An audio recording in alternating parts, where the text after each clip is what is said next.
orang Jawa itu percaya bahwa asmo kinaryo jopo, nama itu artinya doa, maka setiap memberi nama anak itu paling tidak itu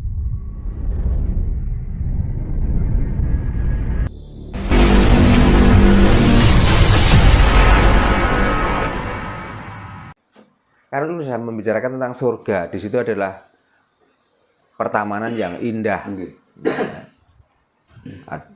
Di samping pegunungan, di situ mengalirkan air dan pohonnya rindang, bahkan hijau royo-royo, dan sekelilingnya banyak tanam-tanaman yang berbuah yang bermanfaat. Nah, kalau membicarakan tentang itu, memang di sana itu nggak ada, berarti kan bukan negara itu yang dibicarakan oleh Rasulullah waktu itu. Berarti kan adanya di sini itu. Lah karena dia menemukan kenyataan ada di sini itu, maka menganggaplah ini surga yang sebenarnya. Maka karena dia menemukan surga yang sebenarnya di sini, lah yang memilikinya inilah yang akan dirusak akalnya. Supaya apa?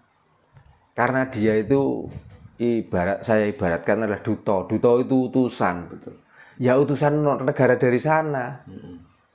Utusan untuk apa? Ya untuk meracuni bangsa kita ini supaya terlena. Dan kalau bisa, jangan sampai orang-orang sini itu percaya dengan negaranya. Makanya kalau orang sini itu sudah mendapatkan rezeki dari negeri sini, disuruh mengumpulkan, setelah ngumpul, untuk dibawa kemana? Ya dibawa ke sana. Nah untuk apa? Ya otomatis untuk keberlangsungan hidup negara sana. Dengan dilabeli haji lah, dibeli umroh lah, dan lain sebagainya. Makanya mbok kita itu agak waras sedikit. Kita yang mempunyai negara yang gemah ripah loh jinawi karto toto turharjo, itu sebenarnya zaman dulu memang itu kenyataan di sini. Tapi setelah kedatangan agama-agama itulah negara sini itu malah semakin rusak. Malah orang-orang sini sendiri tidak mempercayai negaranya sendiri. Bahkan bahasa saja itu kelihatannya sudah agak malu memakai bahasanya sendiri. Yang paling nonjol. Karena orang sini sudah mulai do klenger, sudah mulai do teracuni. Pakai nama saja itu sudah nggak mau, pakai nama negara aslinya Nusantara, apalagi orang-orang Jawa. Sudah nggak mau, semuanya diubahlah dengan nama-nama orang dari sana. Kayaknya malu Pak Jarno pakai nama. Nah makanya itu. Terus tujuannya itu apa? Orang dulu memberi nama anak karena orang Jawa itu percaya bahwa asmo kinaryo jopo, nama itu artinya doa. Maka setiap memberi nama anak itu paling tidak itu diurutkan dengan aksara Jawa 20. Ya. Jadi enggak awuran seperti sekarang. Sekarang kan makanya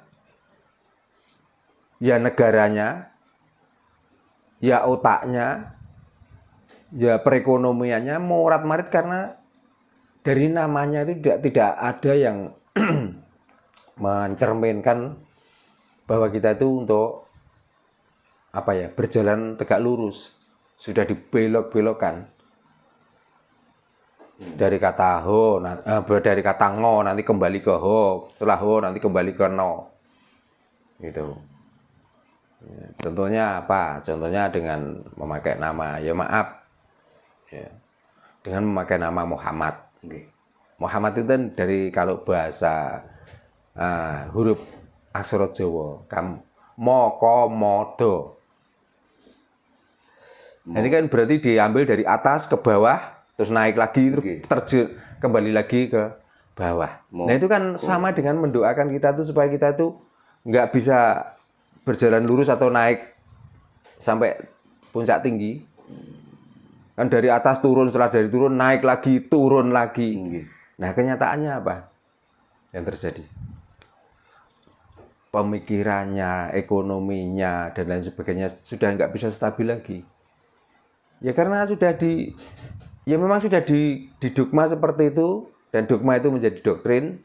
Setelah doktrin itu karena memakai aksara-aksara dari Arab, dari huruf-huruf hijaiyah, seolah-olah setiap bahasa aksara hijaiyah itu adalah bahasa yang paling baik, bahasa yang penuh dengan arti, dan lain sebagainya.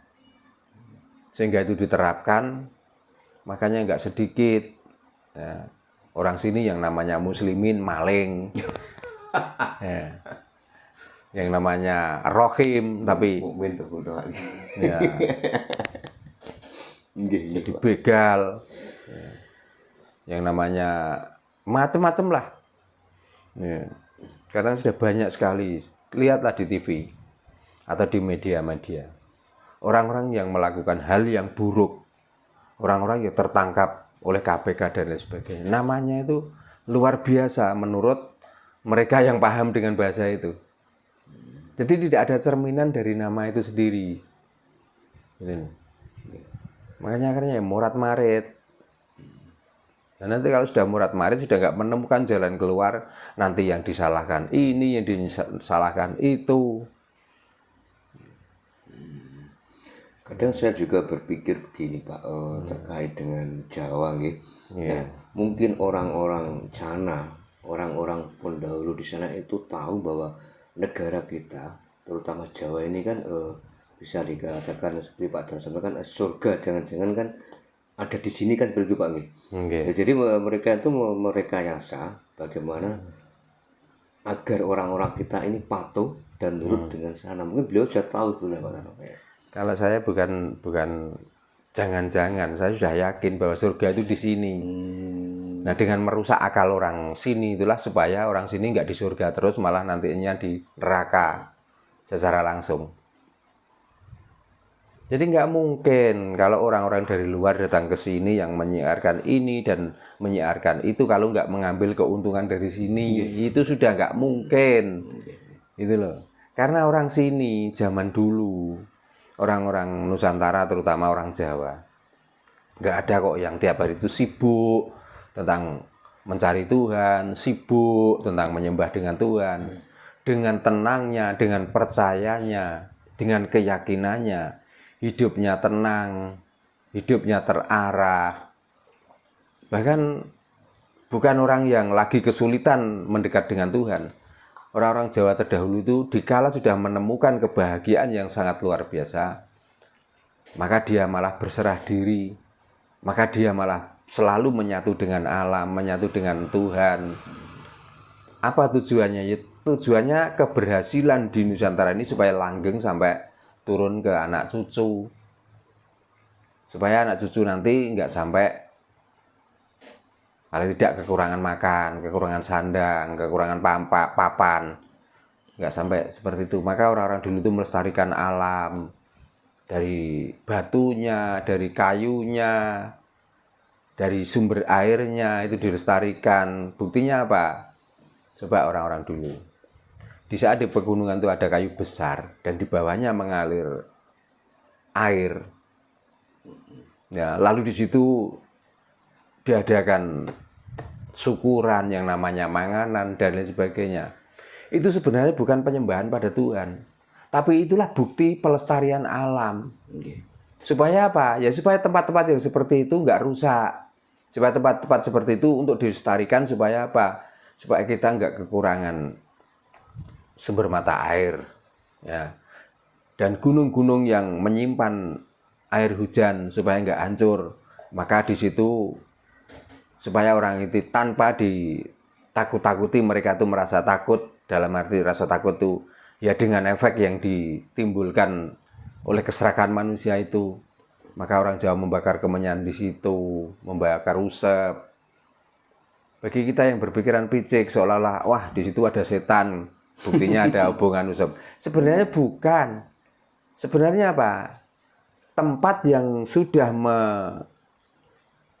mengeluarkan sumber mata air, tempat yang indah dipandang mata, tempat yang sejuk, damai, ini supaya dilestarikan. Maksudnya begitu loh. Tapi sekarang dengan dogma ajaran agama, dengan doktrin ajaran agama, tempat-tempat seperti itu dianggaplah itu tempat setan, maka mengajak teman-temannya untuk menghancurkan. Atau paling tidak, kamu jangan percaya di situ. Maka hilangilah manganan itu. Hilangilah sedekah bumi itu. Kalau kamu mengikuti itu, kamu akan ikut menyembah Tuhan, maka kamu akan kafir. Nah, kafir dengkulnya melocot, kira-kira. Sing kafir, coba. Dengan seperti itu, sekarang apa yang terjadi? Coba sumber-sumber yang tadinya besar, yang bisa mengairi lahan mereka, yang bisa untuk mandi gratis tanpa bayar, dan tempat berkumpul orang-orang mengadu nasib atau saling curhat. Pada waktu itu coba betapa indahnya kebersamaan di tempat-tempat itu. Lah sekarang karena itu sudah ditinggalkan, sudah dihilangkan dengan sedekah buminya, dengan manganannya. Bahkan sumber-sumber yang tadinya mengalir dengan air deras sekarang mampet. Ya, pohon-pohon yang dulunya rindang, yang untuk berteduh, orang beristirahat, di samping itu ngobrol-ngobrol tentang pertanian, tentang apa, sudah mulai ditebangi. Mbok mikir, di negara mana tuh yang punya tempat seperti di Nusantara ini? Ya ada memang, tapi keberagaman budaya kalau bisa menandingi, jangankan menandingi, separuh bisa seperti orang Nusantara itu mungkin sudah luar biasa loh.